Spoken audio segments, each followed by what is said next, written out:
Hi, everybody. It's PR Smith here. We'll be starting in about 2 minutes. So just bear with us. We're going to play a little bit of music and we'll be kicking off in just 2 minutes.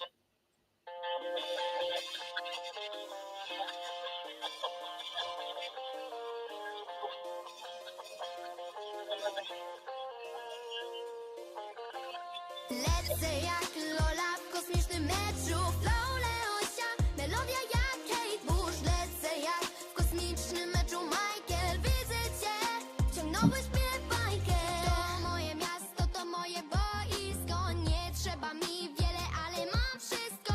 Idę tu nocą, światło migoczą jak gwiazdy. Patrzy się na mnie chyba każdy. Każdy się gapi lub spodełba na mnie luka. To moje życie, a nie jakaś bania luka. Metronom w głowie jedno tempo w sobie stuka. Nagle wryta staje i na ciebie lukam. Ja i ty, to tak jakby mały tune skład. Ty masz tę charyzmę, a ja urok mam. Zatańczymy razem, nie stój dłużej sam. To życie jak z bajki Lola, Bunny, Bunny, Bugs. Lecę jak Lola w kosmicznym meczu. Flow Leosia, melodia jak Kate Bush. Lecę jak w kosmicznym meczu Michael. Widzę cię, ciągnąłeś mnie w bajkę. Jak Jordan, jak Michael. Bajkę, wciągnąłeś mnie.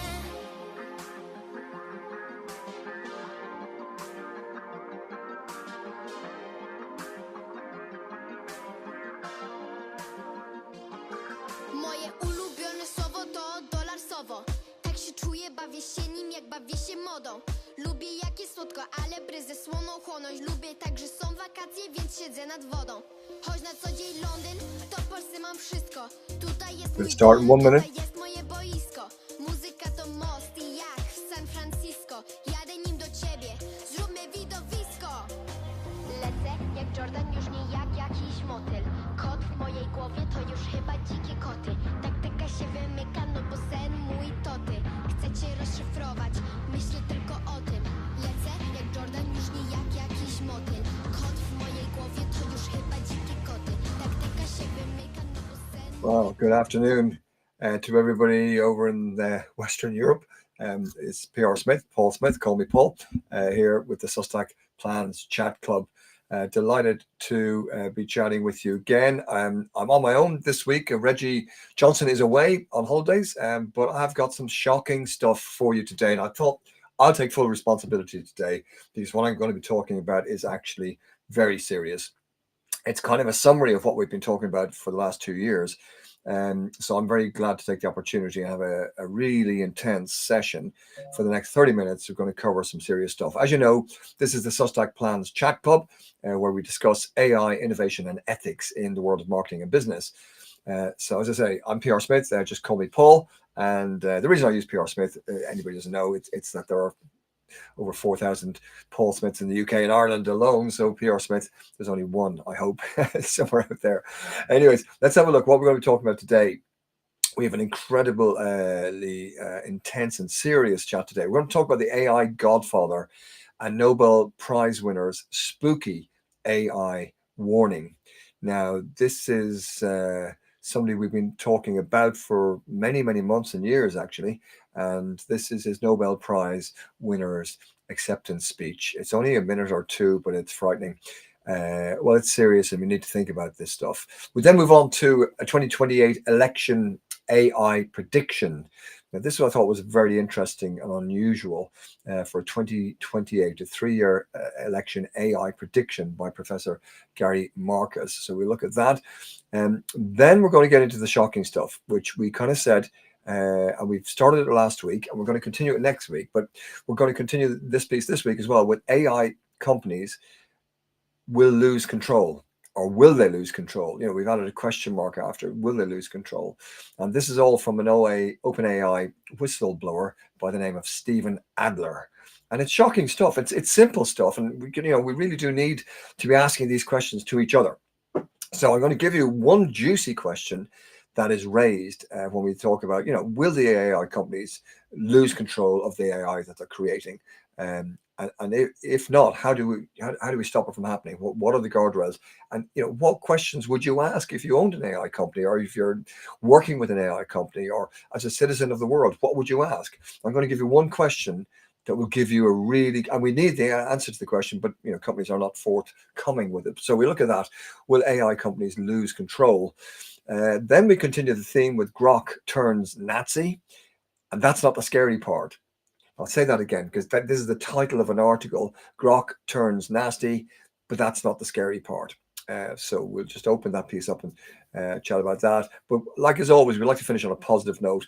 And I've got some great news, and that is the Swiss have created an ethical LLM model, a large language model for public good. Thank goodness for that. So good old Switzerland. So we have a look at that, and that's really good news, really good news. So maybe, just maybe, there's light at the end of the tunnel, of this AI tunnel, that says, we're not going to lose control of these things. We will not just be another species getting squashed out of existence by something that we recreate ourselves called AI. It gives us hope. It's actually great news from Switzerland. So we'll cover that at the end. Now, we just had a little piece of music, which was a track by Leah. The name of the track was Jordan. She's an undiscovered musical artist I found in my local park here in London, in West London. And I heard her singing on the bandstand, the Victorian bandstand, and it's a beautiful voice. And then I subsequently had a look for her online. I got permission to play her piece from her father and herself. But then I found something. She's appeared in the Billionaire X Factor in Poland. So I'll put that link up as well. As always, we put the links up to everything we talk about on the show notes, or the discussion notes, and they will be put on prsmith.org/blog, prsmith.org/blog. So we put links to everything we're talking about. We'll put up there for you.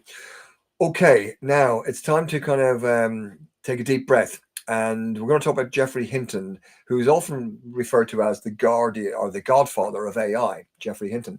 Now, you remember Geoffrey Hinton. We've talked about him many, many a time, and he is a very learned man who left the world of AI because he felt it was unsafe, and the safety guards weren't being addressed. And so he's kind of given up, a very high revenue position and a high earner.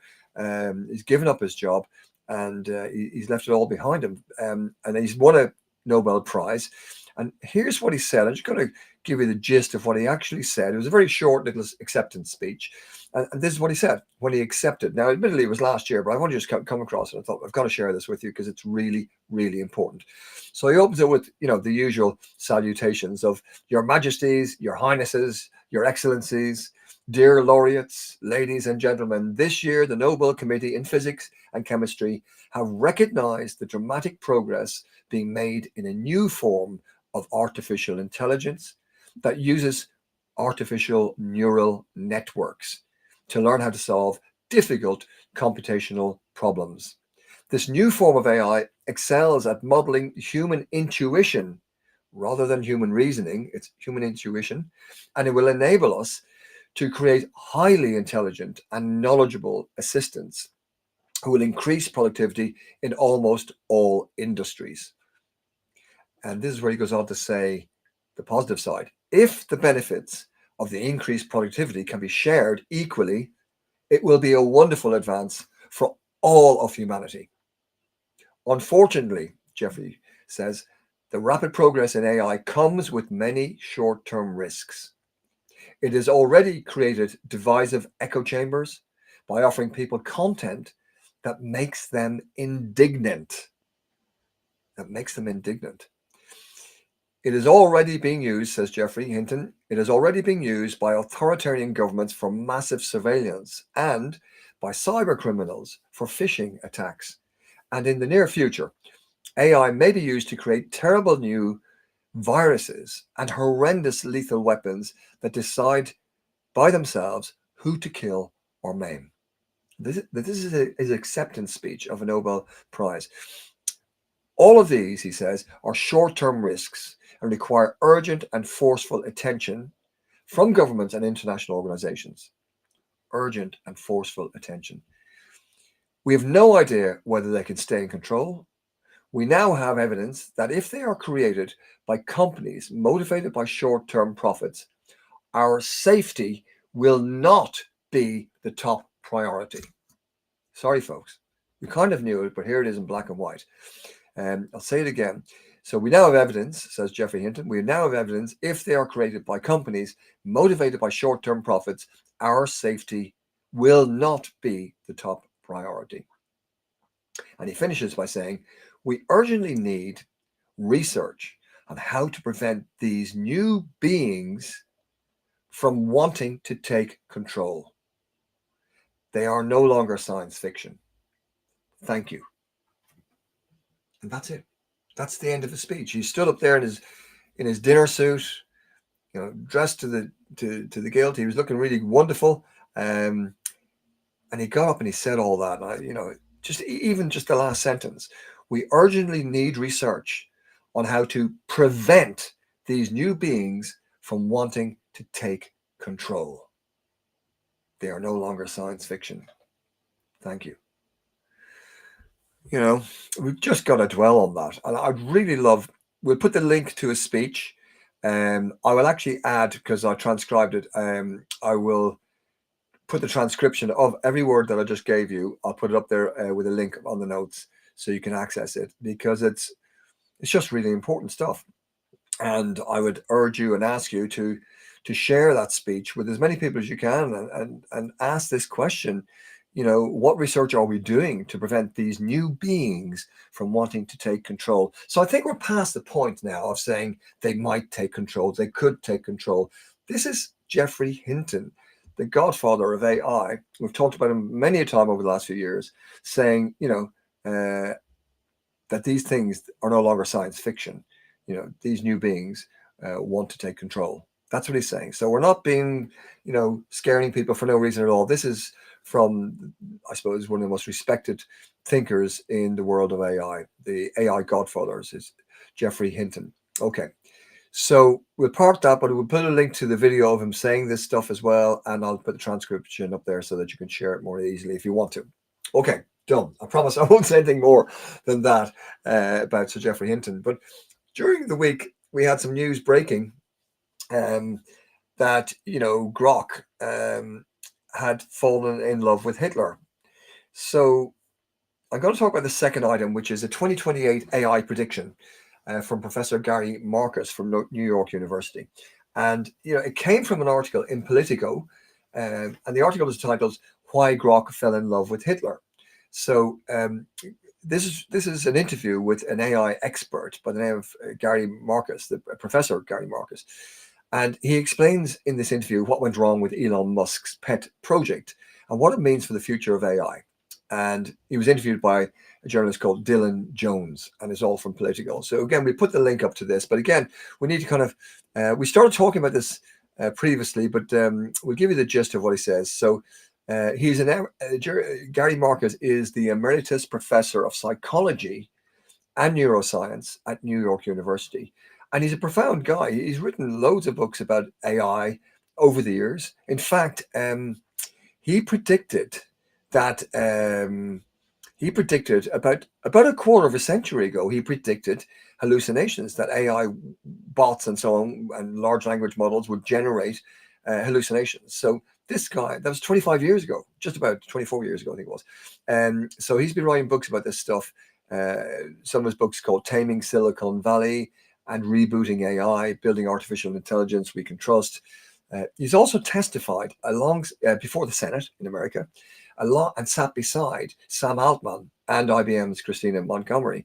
So he's really quite a profound person. And he had a public prediction that he made during this interview, and I'm going to share it with you. And this is the prediction. Here he says, 2028, 3 years from now, will be the first national general election in the United States in which AI is actually a major issue. Now, this has implications. So Gary goes on to say that in the last general election, AI was barely mentioned. But in 2028, it's going to come up for a lot of reasons. In general, the public is worried about AI. We're beginning to wake up to the dangers of it if it's not safeguarded and regulated. And he says the government's really not doing much about it. And the public is worried, rightly so, about the effects of employment, discrimination, artists, what happens to artists? Because if artists are, quote, screwed, then probably everybody's going to be screwed if no intellectual property is protected here. And he said, we might see more accidents with driverless cars and so forth. So, AI will be, for all sorts of different reasons, of significant influence and importance, I think, to the voters. So maybe the failure, says Gary, maybe the failure of that stupid moratorium that we talked about last week when Donald Trump tried to get any regulations about AI suspended for 10 years. I mean, it's just outrageous. So maybe the failure of that stupid moratorium is a reflection that some of the senators are recognizing they can't just do nothing here. Their constituents don't want that anymore. And by 2028, they will definitely not want that.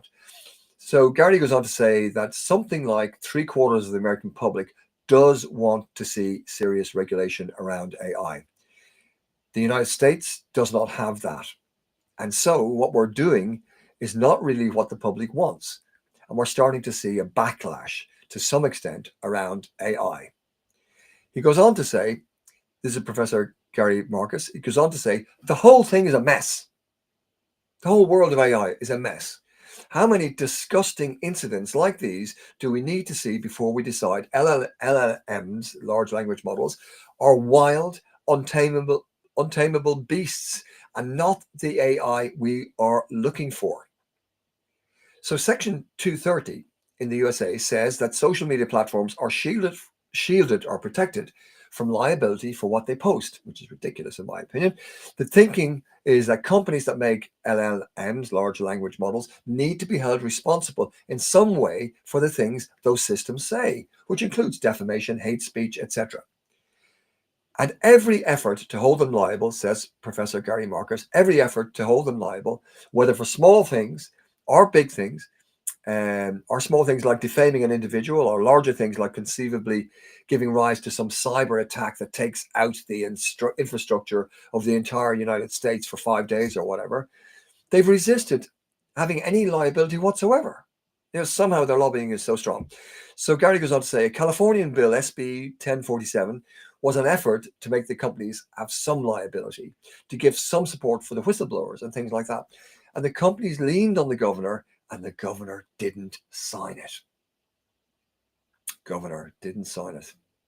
Really let us down there. It's just such a shame. So Emeritus Professor of Psychology and Neuroscience at New York University, Professor Gary Marcus continues. He said that when I testified in Congress, Sam Altman was sitting beside me. And everybody in the room said, yeah, we've got to do something here. Well, the only thing they've done anything about is deep fake porn. Woohoo, Basil. They've done something about deep fake porn. But everything else, Gary Marcus says, everything else, basically they've let go.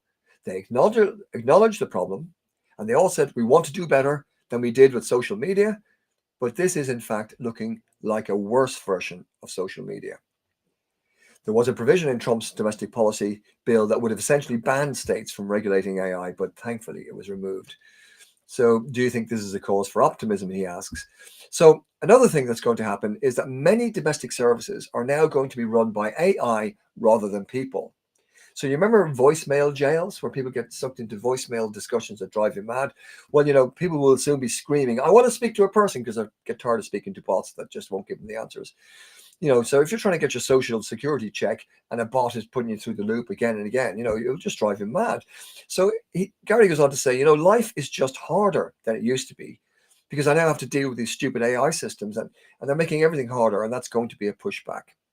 So here's the 4 things you worry about the most with government using AI. Number 1 is the class of things is quality of service. So number 1 is a poorer quality of service. And I've been saying this for 20 years with marketing automation. Some of it's good, but most of it's not great. And you put in queues and you talk to recorded automated marketing systems, and it's their service has gone down, and the statistics are there to support it. So number 1 problem is quality of services. Number 2 is these systems are going to be used in military decision making, and there's a serious possibility that people will be accidentally killed. Number 3 is another class of worries is safety critical situations. We're not really ready for that. we don't know how to manage it. And we'll mention that again later on. Number 4 is these things are increasingly being used to write code, and the code is insecure. These systems do not really understand security that well. We mentioned this last week. And the code that they write is hard to maintain. Now, we mentioned last week and the week before about code debt, which code debt is, it's software development and IT.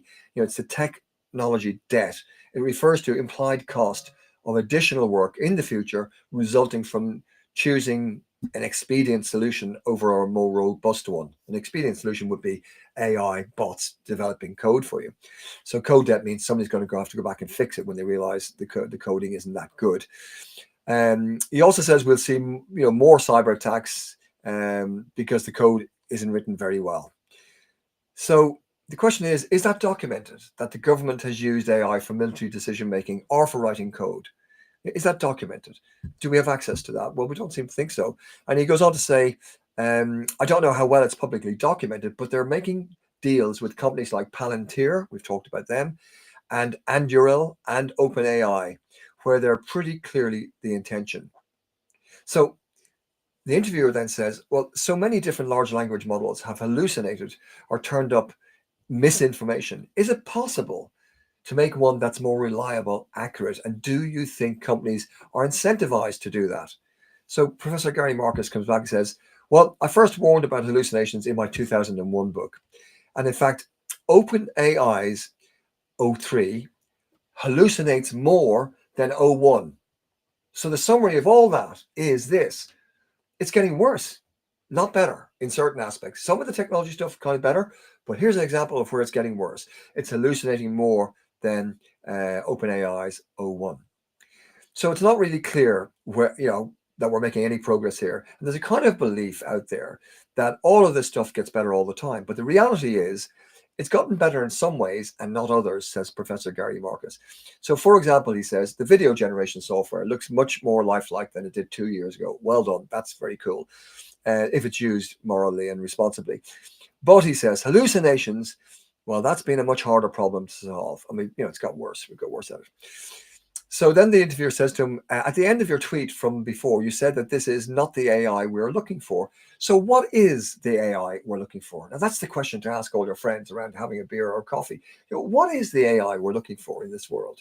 Is it a race to this bottomless pit of being cleverer and faster and more intelligent than the others just to get market share and domination? And then what? What happens after that?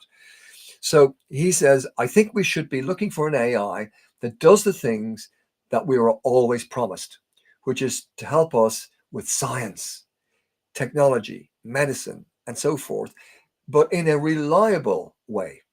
So if you look back at AI from, say, the 1960s and Star Trek, the Star Trek computer, if you look at that stuff, nobody imagined that they were going to absurdly apologize after making stupid mistakes.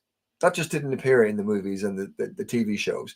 It was just super clever computers and robots making the world a better place and doing stuff efficiently. But nobody forecasted actually to be some really goofy stuff and stupid mistakes and hallucinations and, Hitlerizing comments and all the rest of it. And then make those stupid mistakes again and again. This wasn't part of the picture, says Gary. And it shouldn't be part of the picture. AI shouldn't work that way. We should figure out how to make it trustworthy. I ask my calculator something, I know it's going to get the right answer. But you ask your AI, you have to double check. I double check all the sources. I ask for citing sources, and I would say up to half the sources they cite are incorrect. So we should be trying to make AI that we know gives us the right answers. And it turns out that building it on black boxes when it's not transparent, which is what large language models are doing, where you can't understand exactly what they're going to do on any given occasion. And he goes on to say, it's just the wrong paradigm. That doesn't mean we can't invent a better one, but what we're doing now is not quite what we need. I think what Musk ultimately wants to do is quite Orwellian. That's George Orwell and his 1984 book, which forecasted all this strange stuff being controlled from oligarchs and so on. So he says that Musk wants to shift the models so they basically behave like him to give his perspective. Now, Gary goes on to say, Gary Marcus says, I'm not saying that endorsing Hitler is what he specifically wants to do, but he does want the systems to speak his truth, not the truth of randomly assembled people on the internet, but what he believes to be true. That's frightening stuff. So there's a study from Moore Naman at Cornell, and the study showed that large language models tell what large language models tell you can subtly influence your beliefs. We know that. Thanks, Gary. Combine that with people who are trying to build devices that monitor you 24/7. It's straight out of 1984, says Professor Marcus. So Gary Marcus. So he's saying, it will make us tilt left, tilt right, politically. And he ends up by saying, I think Elon is exploring the space of how much can I manipulate the model and what happens. I think he's trying to see how much he can shape what Grok says, and he's already experimenting with having Grok be part of the conversation. It's now part of the texture of X, and he's trying to control what its politics will be like. And this is going to influence people. And this is his final quote. I find that to be incredibly Orwellian. And who decides all of this stuff? Elon does. Now, that's kind of frightening stuff. It really is when you look at it. Robin, thanks very much for your comments. And Carolyn Hodgman, that's very kind of you. I really appreciate your comments. That's very kind. I've just shared this with the group. Will the recording be available? Yes, the recording will be available. I put it on prsmith.org/blog. Just go into my events on LinkedIn. You can press the button and the recording, I think it appears about 15 minutes after we've done it. The show, I will put the links to everything on prsmith.org. /blog. So you'll see everything in there. Thank you very much for sharing that. It's much appreciated, Carolyn. Robin, yep. Robin says you can always get it on the replay on LinkedIn. Thanks, Robin. I appreciate that. And if you keep posting messages to each other, I really appreciate that too. Thanks. This is great. Oh my goodness. We've only got 5 minutes left. I've got so much more to do. I'm just going to get on to the bit about AI lose control, part 2 from last week. Oh, Lord. Did I say URL? Oh, yes, URL. Yeah. AI loses control. Oh, dear. Okay. Well, I'll tell you what we'll do. We'll have to come back on the Swiss really positive one. We'll come back to that next week. I'll give you just a headline of it, and then we'll talk about it next week. What I'm going to do before that, though, I need to talk about AI losing control, because I think we've just touched upon that there. But this is from Stephen Adler, the OpenAI. He worked in OpenAI, and his job was a researcher. Now, he was quite senior on the AGI readiness team. Now, it was our job to inform the board about whether we thought OpenAI was ready for this advanced technology. And so the question was, do they have a scorecard, an AGI scorecard? Hello, Dr. Fatma Berthman. Good to see you. Thanks for dropping in. And Rodiga, nice to see you. I'm looking at 2 different screens here, so excuse me. But so here's the question. Is there an AGI scorecard, or is there a scorecard, or what should we be measuring to ensure AI doesn't spin out of control? So there's the big question. Is there an AGI scorecard? So what are the most important factors to track? If you track just one thing to determine, is this AI safety? Well, this is what Stephen Adler says, and it's a great interview. We'll put the link to it's an hour and a half video. So that's why we're breaking it up into 3 sessions. But this is what Stephen Adler says. One of the top metrics is alignment researchers. I'll say it again, alignment researchers. That's researchers that look to see, is this AI aligned with, are its goals aligned with humanity? So what are its ultimate goals? What is it trying to achieve? And making AI want what we want, making it not have different goals from humanity's goals is what we want. So can we have an AGI scorecard? And when we say what's the most important factor to track, they say alignment research. Make sure the AI wants the same things that humans want. And is that defined in black and white? And can we measure it? And the answer is yes, of course we can, if we decide to do so. So Stephen Adler goes on to say what everybody else has been saying, from Jeffrey Hinton through to Gary, through to Stephen Adler today. He's saying super intelligence threatens everybody. I'm going to repeat those 3 words. This is from Stephen Adler, OpenAI whistleblower. Quote, super intelligence threatens everybody, as these companies acknowledge. There's basically no one with hands on the wheel. It should not be built. Now, that's Stephen Adler. He's saying we shouldn't be building this race for AGI. artificial general intelligence, it's basically where the thing is cleverer than us humans. It's frightening, and people that ask the question, why can't you just turn off AI if it's misbehaving? Well, we've touched upon that last week. We'll come back to it next week. It's just not that easy. Once it gets out there, it's out there, and it's once it's duplicated, it can behave like a virus, and you just can't track it down. And there's no one with their hands on the wheel. We shouldn't be we should not teach the AI to speak Neuralese, the computer language, rather than English. Because we don't know what they're talking about amongst themselves. And we have evidence now of them doing what they want to do. Next week, we'll give you more examples about an AI safety firm. An AI safety firm found OpenAI's O3 and O4 mini models sometimes refuse to shut down and will sabotage computer script in order to keep working on tasks.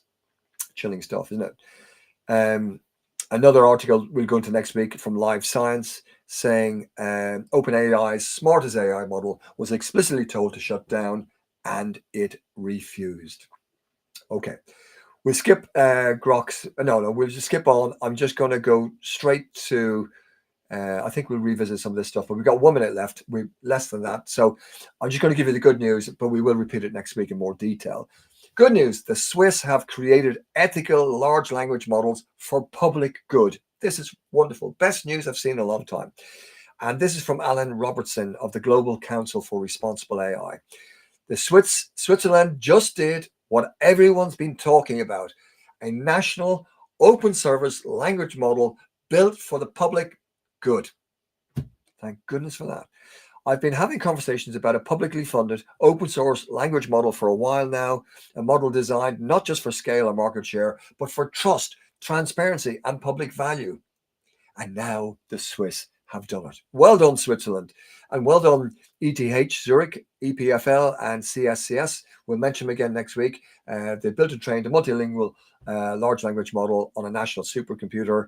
They're calling it the language model built for public good. We have to stop there. But believe me, there is good news. This is great news. We will continue it next week. I'm sorry we've had to rush. I will put links to everything that we've talked about up there so you can see what's what again. Radhika, thank you for your thank yous. I appreciate it. And everybody else for dropping in. Please do pass on the links here because I believe genuinely this is seriously important stuff. And it's not just for us or for me, but our kids and our grandkids. And immediate business people, everybody needs to get on top of this and demand better regulations. Otherwise, this whole thing is spinning out of control by people who are totally focused on dominating market share and nothing else. It's a race for them, for ego, for money, for domination, for control, whatever.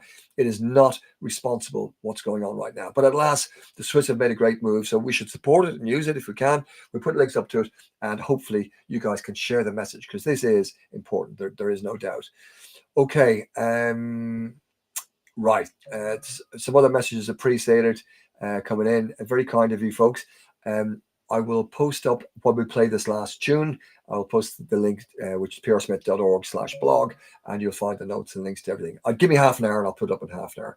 Okay, yeah, I am solo this week, but I want to get all that off my chest. I didn't want to burden anybody else, and Reggie's away on holiday, so we'll see him back again next week. And we will also have Wayne back with us as well. So back to normal next week. All right, let's finish where we started. Sorry, I've gone 2 minutes over time. That's very naughty. We'll play this out. This is a beautiful track from a beautiful young lady who's this Polish, singing in Polish, and her dad and herself gave me permission, found them on a Victorian bandstand in my local park here in West London, and asked, could we play the stuff? It's lovely. And she's recorded it, and I've discovered she's actually appeared in some Polish billionaire X Factor program, which I'll put a link up there as well. So she's great, and we wish her the best, and thank her for giving us permission to play this to our small but intimate and hopefully influential group. So we'll finish now with a track called Jordan by this wonderful young singer by the name of Leah. I wish you all a great weekend, folks. We shall see you today. And the recording will be up here on LinkedIn, so you can just click the button in a few minutes and it'll be live for you. Okay. Here we go.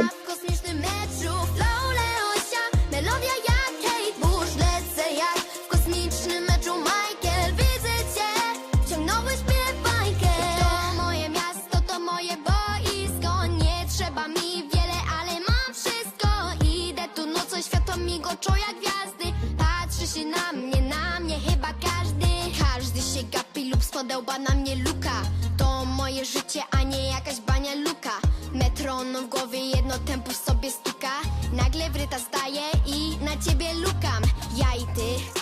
tak jakby mały tune skład. Ty masz tę charyzmę, a ja urok mam.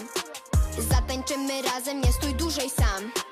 To życie jak z bajki Lola, Bunny, Bunny, Bugs. Lecę jak Lola w kosmicznym meczu. Flow Leosia, melodia jak Kate Bush. Lecę jak w kosmicznym meczu Michael. Widzę cię, ciągnąłeś mnie w bajkę. Jak Jordan, jak Michael. W bajkę wciągnąłeś mnie.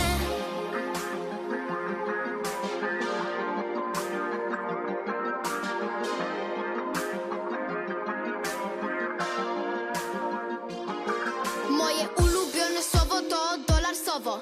Tak się czuję, bawię się nim jak bawię się modą. Lubię jak jest słodko, ale bryzę słoną chłonąć. Lubię tak, że są wakacje, więc siedzę nad wodą. Choć na co dzień Londyn, to w Polsce mam wszystko. Tutaj jest mój dom, tutaj jest moje boisko. Muzyka to most i jak w San Francisco. Jadę nim do ciebie, zróbmy widowisko. Lecę jak Jordan, już nie jak jakiś motyl.